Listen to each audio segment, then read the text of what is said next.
Let us now proceed to sample problem number 2. An A992 grade 50 W21 by 48 with no hose has an brace length of 4 meter. So for this problem, meron na tayong given na unbraced length. So meaning to say, if we have an unbraced length, so nagkakaroon tayo dito ng lateral torsional buckling. So we have an unbraced length of 4 meter. And sinabi din dito sa problem, nagagamit tayo ng grade 50. So meaning to say, the value of your Fy is equals to 345 or 50 multiplied by 6.9. So the member is subjected to tensile loads. So tensile yung loads natin, meaning to say, we have a tension member. Kaya nga sinabi dito o in-indicate na with no holes. Kasi nga hahanapin natin yung value ng axial strength natin. So gagamitin natin dito is the yielding of the gross section. So given yung mga loadings natin na 400 kN on the dead load. Sa live load naman is 530 kN. Also given din yung mga flexure natin or the service moments natin. So sa DL along x-axis we have 60 kN meter. Yung along x-axis naman na live load is 90 kN. So since meron tayong lateral torsional buckling, so nandirito si CP na hindi na natin siya i-compute, it is already given. So we are tasked to determine kung adequate ba yung section natin to carry these loads at saka yung mga moments natin using LRFD. So, iisang method na lang yung gagamitin natin or procedure. So, LRFD lang yung gagamitin natin. So, hindi na natin gagamitin si ASD. So, for this one, kailangan nating malaman kung ano yung gagamitin nating interaction equation. So, for us to know that, we will going to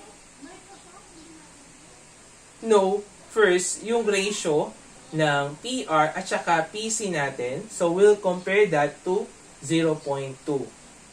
So, since LRFD yung gamit nating method, so, yung mga loads natin dito is in factor form. So, hanapin natin yung value ng PR natin.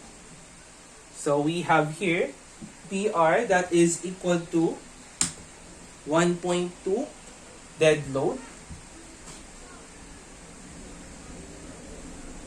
plus 1.6 live load or 1.4 dead load. So for this one, we have PR 1.2, yung dead load natin that is 400 plus 1.6 yung live load naman natin that is 530. So, meron tayo na value which is equal to 1,328 kN. So, eto na ngayon yung required axial strength natin. So, yung PC naman natin, hanapin naman natin siya. So, para mahanap natin, so, kunin muna pala natin yung isang combination load natin na 1.4 multiplied by 400. Which is equal to 560 kN. So, meaning to say, yung i-adapt natin value ng PR natin is yung mas mataas na value which is equal to 1,328 kN. So, hanapin na natin yung value ng P sub C natin. So, P sub C, para makuha natin yun, we must first calculate for the value of your nominal strength. So, yung nominal strength natin, since we have a tension member, tapos with no holes pa, we are considering yung buong gross section, siyempre that is equal to FYAG. So, we have here, Fy is equals to 345. Yung AG natin, yung given dito, which is equal to 9,100.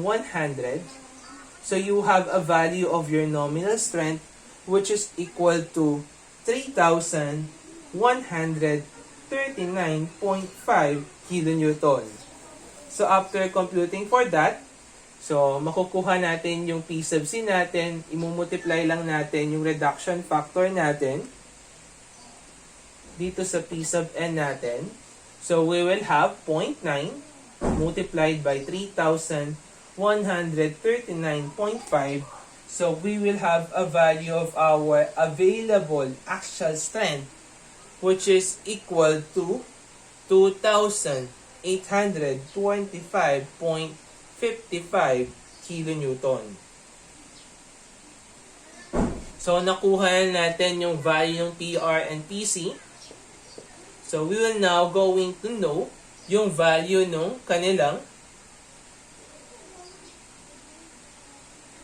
ratio. So we have PR over PC.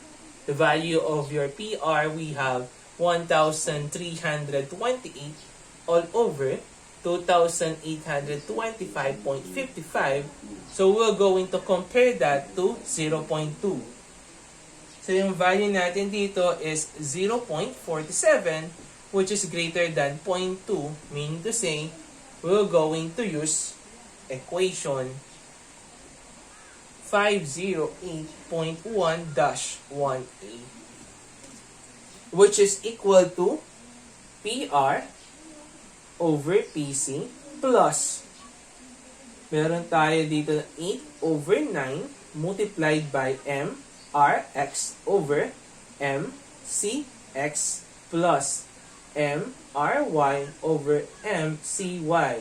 At para maging safe yan, that must be less than or equal to 1.0. So, wala na tayong problema sa pagkuha ng PR at saka sa pagkuha ng PC. So, for this one, hanapin muna natin etong MRX at saka yung MCX. So, una muna natin hanapin yung required moment strength about y-axis o yung MRX. So, gagamitin lang naman natin sa pagkuha ng MRX yung mga given natin na service moments dito. So, we will go into 1.2 MDL along X plus 1.6 M live load along X at saka yung 1.4 MDLX. So, for this one, we have 1.2, yung moment sa dead load, that is 16. Plus 1.6, yung moment sa live load, that is 19. So we have a value of 216 kilonewton meter. Next, yun namang 1.4 multiplied by 16. So you have a value of 84 kilonewton meter.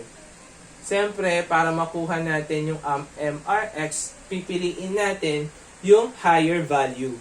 So, for this one, mas mataas si 216. So, ito yung i-adapt natin. So, for this one, yung mahaba-haba lang procedure is yung pagkuha ng available moment strength natin or yung MCX. So, para mahanap natin yung value ng MCX natin, we must check for compactness muna. So, check for compactness. So, sa flange muna tayo. We will going to know yung width to thickness ratio sa flange or yung tinatawag nating BF all over 2TF. So, using yung BF, that's 207. Yung TF naman, that is 10.9. So, you will have a ratio which is equal to 9.4954. So, susunod naman is yung pagkuha naman natin, ko-compare naman natin siya sa value ng lambda sub P natin. So, for this one, yung lambda sub P natin, that is equal to, so that is equal to 0.38 square root of E over Fy, which is equal to 9.1493. Since nag-exceed yung width to thickness ratio sa flange natin sa value ng lambda sub p. So, hindi na siya compact. So, titingnan natin kung non-compact ba yung section natin or slender na siya. So, hanapin natin yung value ng lambda sub r. So, that is equal to 1.0 square root of e over fy. So, that we have a value of 24.0772. Since hindi niya na-exceed yung lambda sub r natin, meaning to say, non-compact lang yung flange natin.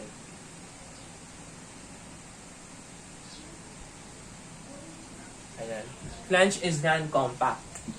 So after checking for the compactness of your flange, siyempre, we're going to proceed naman dun sa web natin. So hanapin natin yung web. So, check natin yung width to thickness ratio ng web natin, which is equal to h over tw. So usually, yung web natin, that is compact naman halos. So sa web naman tayo. So let us compute for the width to thickness ratio of our web or yung h over tw. Para makuha si h, we have d minus 2k design. H is equals to, so yung d natin, we have an available of 523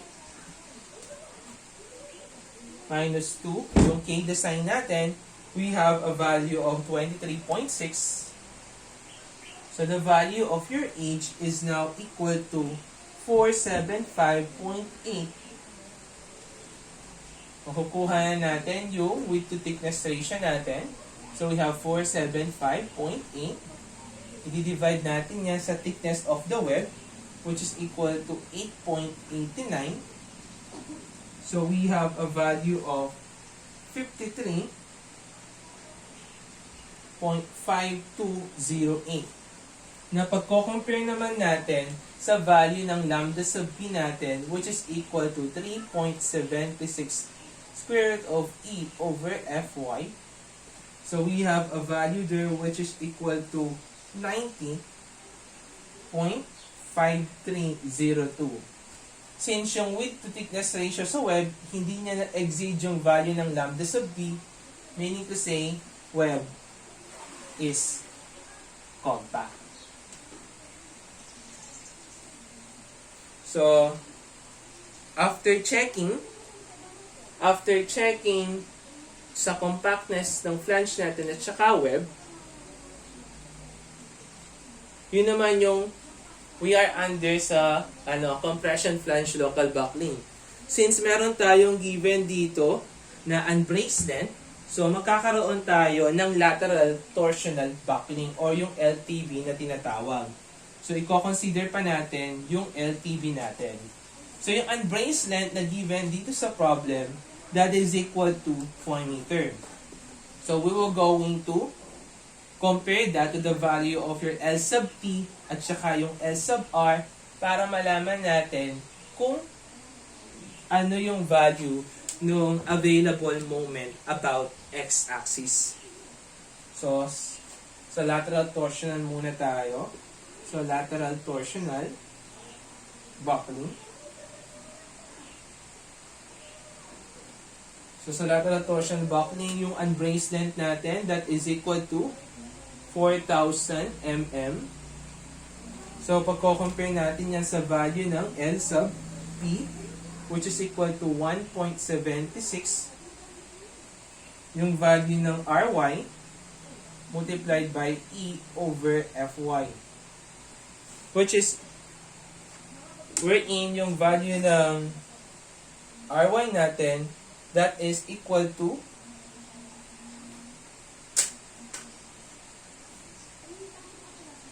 42.2. So we have a value of L sub T which is equal to 1,788.26 mm. Since na-exceed niya itong L sub P, So, compute pa natin yung value ng L sub R natin, which is equal to pi multiplied by R ES, pi R ES, square root of E over 0.7 Fy. So, yung RTS natin dito, that is equal to 88.6. So, we have a value of our L sub R, which is equal to 4,710.25 mN. So, nung kinumpare natin yan, yung value ng LB natin, which is equal to 4,000, nasa range siya between LP and LR, wherein LB is less than LR, but greater than to the value of your L sub P. So, meaning to say, yung gagamitin nating formula in computing for your nominal is equal to nominal moment, that is equal to CB. So, yung plastic moment natin minus plastic moment minus 0.7 Fy Sx multiplied by L sub B minus L sub P all over L sub R minus L sub P, wherein etong makuha mong nominal, that must be less than to the value of your MP. Kasi yung MP natin, yun yung pinakamataas na value ng nominal na kaya niyang i-reach. So yung value ng MP, that is equal to Fy Zx. Yung Fy natin dito, we have 345. And yung Sx natin, 1750 times 10 raised to 3. So, yung value ng MP natin in kilonewton meter. So, gagawin mo lang, i-divide mo lang to by 1 million. So, you will have 603.75 kilonewton meter. So, makukuha natin yung value ng Mn natin. So, yung Mn natin dito, i-substitute lang natin yung values natin dito. So, Mn is now equal to yung Cb natin, that is 1.0. Yung Mp natin, 603.75 minus yung MP natin minus 0.7 Fy Sx. So, MP we have 603.75 minus 0.7, 345 multiplied by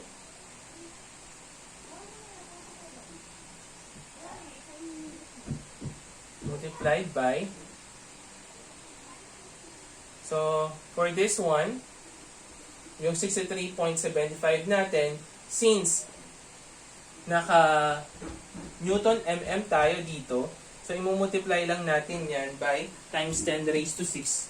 Okay.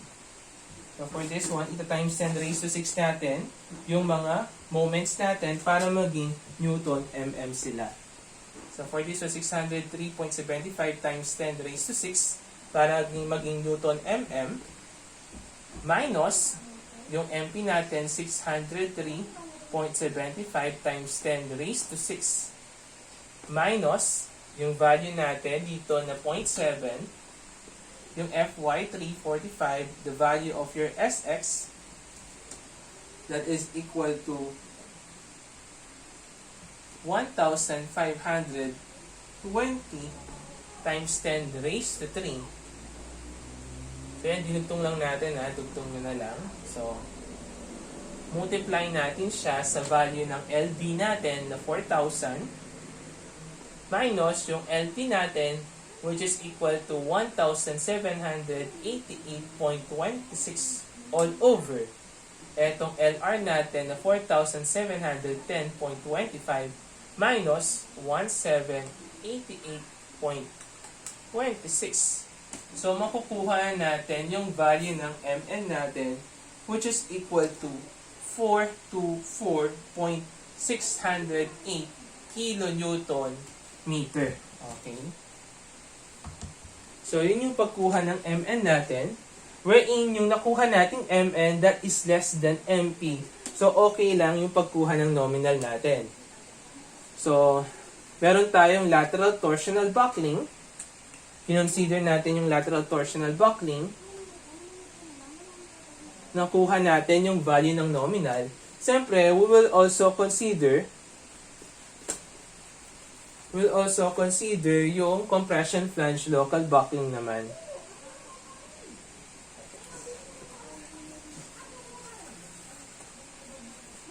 Compression flange local buckling yung ko-consider natin dito.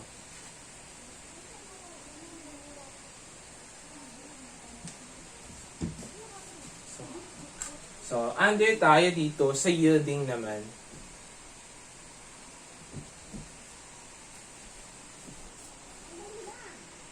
So, nire-write lang natin yan, no? Nire-write lang natin etong formula natin para mas maging malinaw siya, para hindi kayo malito.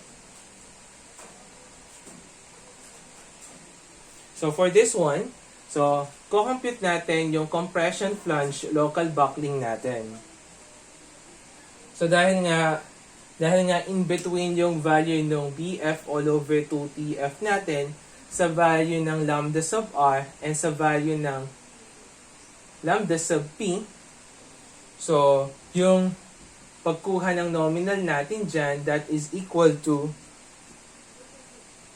MP minus 0.7 Fy Sx multiplied by, so kung ito, mga lengths yung ginamit, dito naman, yung mga ginamit natin dito is yung lambda minus lambda sub P all over lambda sub R minus lambda sub P, which is that must be less than to the value of your M sub P. So, same lang tayo na procedure dito. Kaso nga lang pinagkaiba lang, wala lang tong CB o yung modification factor natin. Mn. So, yung MP natin, that is equal to 603.75 times 10 raised to 6 minus 603.75 times 10 raised to 6 minus 0.7. Yung Fy natin, 345 minus yung Sx natin na 1,520 times 10 raised to 3. So, pag multiply natin yan sa value ng lambda natin, so yung lambda natin kanina, dun sa flange, that is equal to 9.4954. Ito yung BF all over 2TF natin minus lambda sub P na 9.1493 divided by yung lambda sub R natin, which is equal to 24.0772 minus 9.1493. So that must be less than to the value of your MP. So the value of your Mn is now equal to 598.2629 kilonewton meter. Ayan. So, meron tayong dalawang nakuhang value ng Mn natin, considering lateral torsional buckling na 424 kN, considering compression flange local buckling, which is equal to 598 kN. So, siyempre, yung pipiliin natin sa dalawang to, kasi yung least value. Kasi, hanggang 424 lang yung kaya sa lateral torsional buckling. So, kapag nag-exit tayo sa 424, meaning to say, magiging unsafe yung structure natin. So, use smaller value. Mn is now equal to 424.608 kilonewton meter. So, mahahanap na natin yung value ng MCX natin. That is only equal to P, B, M, N. Yung PB natin, yung reduction factor natin, that is 0.9 multiplied by the nominal. Yung nominal natin, that is 424.608. So you have a value of available moment strength na 382.146 kilonewton meter. So, nakuha natin yung MRX, MCX, PR, tsaka PC. Wala tayong value ng MRY, tsaka MCY. Kasi nga, wala namang naka-indicate dun sa problem na meron tayong loadings along y-axis. So, gagamitin natin ditong interaction equation, that is PR over PC plus 8 over 9 MRX over MCX plus MRY over MCY. So, titingnan natin, ko-compare natin yan sa 1.0. So, we'll just disregard this one. So, yung value ng PR natin is 1328. Yung PC naman, we have 2,825.55 plus 8 over 9. Yung MRX natin, that is equal to 216. Yung nakuha naman natin na MCX na 382.146. So, pagko-compare natin yan sa value na 1.0, wherein yung nakuha natin dito is 0.9724, which is less than 1.0, meaning to say, adequate yung section natin. So, kaya nung section natin na dalhin yung mga loads na given sa kanya.